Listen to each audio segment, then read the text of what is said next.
Africa in all its beauty.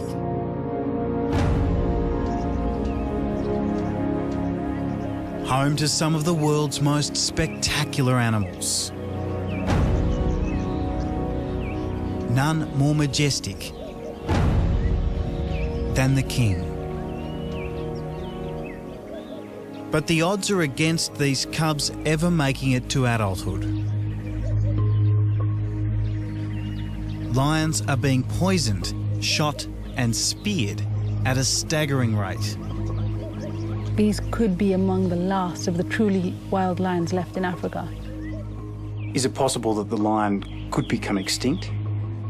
If you look at the trends, it's on a downward spiral.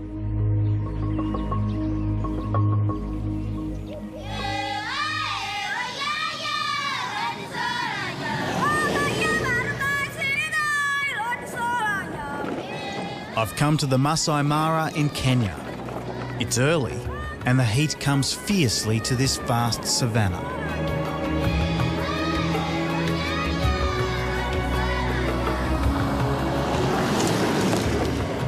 I'm with renowned Kenyan ecologist Dr. Paula Kahumba, who's been documenting lions in the wild for more than a decade. We're losing lions very, very rapidly. We've lost something like 50 to 70% of the range on which lions can occur. They're extinct in several countries across Africa. North Africa and West Africa, they're almost gone. Many parts of Southern Africa, they've disappeared. We've just come across this pride of lions. There are 8 or 9 of them here, including cubs, mother, sub-adults. They're all hiding in the grass. It's quite hard to see them, but there's a whole pride here. There are fewer than 400 left in this ecosystem, and they could be gone in less than 10 years because of the poisoning and the killing of lions by the local communities in the surrounding areas. Oh, look, there goes the cub. Where's he going? All on his own. Oh, what a sweetie.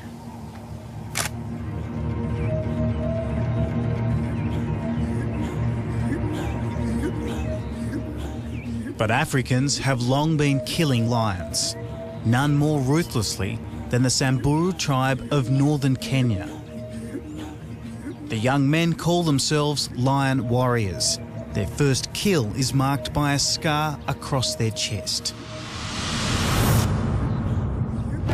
How many lions have you killed? I have killed 3 lions. The first lion that I killed came to eat my cows.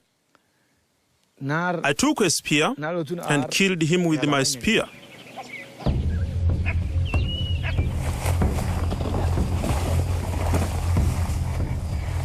The paw print is fresh.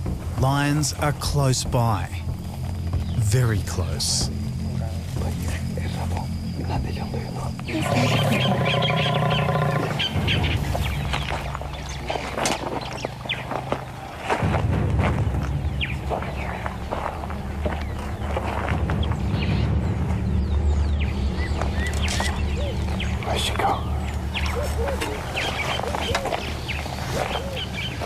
To these people, not fearing lions is the mark of a warrior. But for me, standing this close, without any cage, looking at one of the most feared predators on Earth, is absolutely terrifying.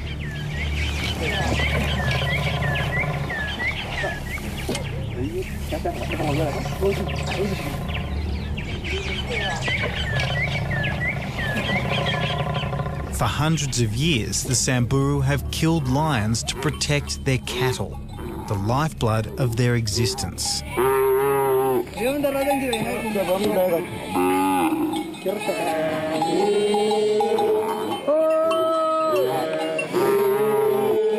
This is a ritual that hasn't changed since before Christ. The Samburu get most of their protein and iron from drinking cow's blood.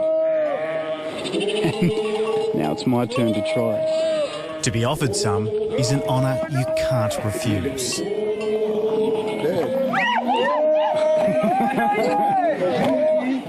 we go. Here we go.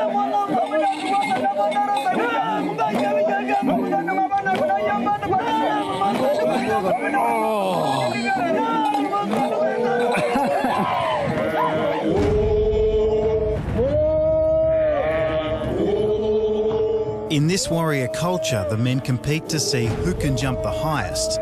It's a test of strength and agility for these tribesmen. Keeping lions at bay is essential for the tribe's survival. If you're poor, you're living out there in the wilderness, you're living in a mud house, or you're just earning not even $1 a day, you've got a family to look after, you're literally on a starvation diet, and these lions are killing your only source of livelihood and your source of protein. To survive, you've got to protect your source of income, which for this community, it's livestock.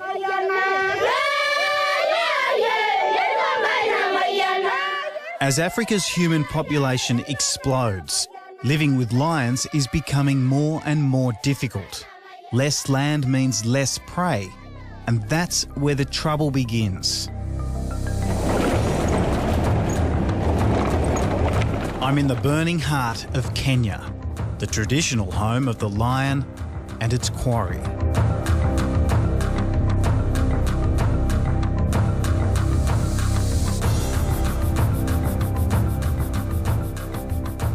Earlier this morning, the pride killed this buffalo.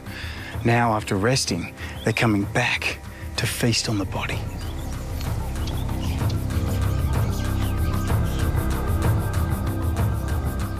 What we're noticing is that the prey base for the lions is also disappearing because of all these other threats on the landscape.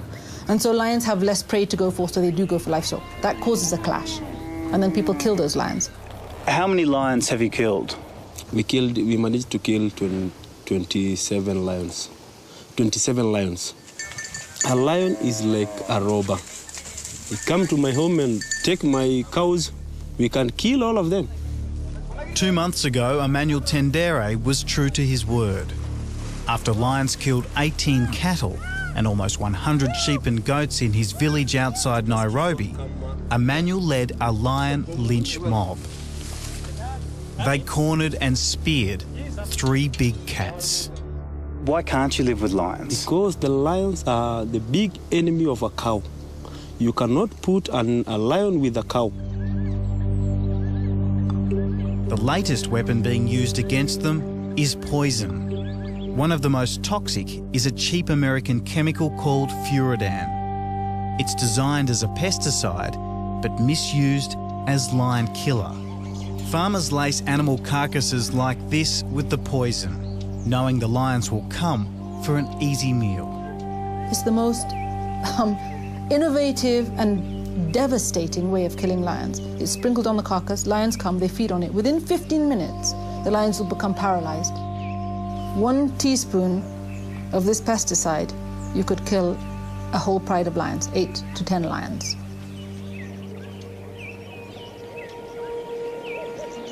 It seems so needless and self-defeating. Lions are Africa's biggest tourist attraction.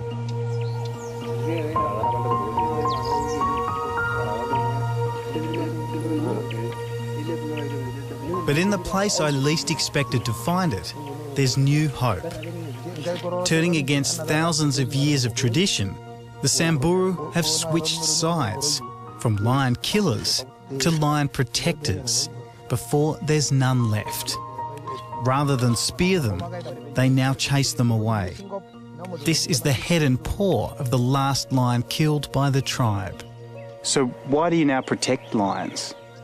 We have learned that lions are very important, not only for our culture, but also for the place that we live. When a Samburu warrior gets married, the heart of the celebration is the lion dance.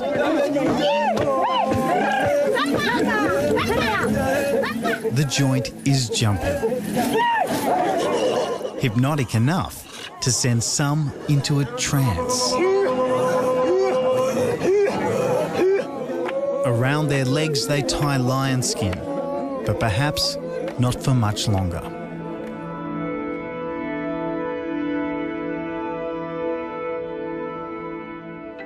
What would you say to the world watching if they didn't know anything about the dire straits of the lion? What would your message be? My message to the world about lions is that when you lose an animal, like the lions, which in our psyche is the king of the jungle, it really does say something about us as people, that we are unable to protect the very species which we have put at the top of the pedestal. It's something that will create a sense of hopelessness for many other species. You know, protecting lions means you're protecting huge landscapes and all the other species that depend on them. I think that it's really sad that most children in the world are only ever going to see lions in captivity. Seeing a lion in a cage is not seeing a king of the jungle.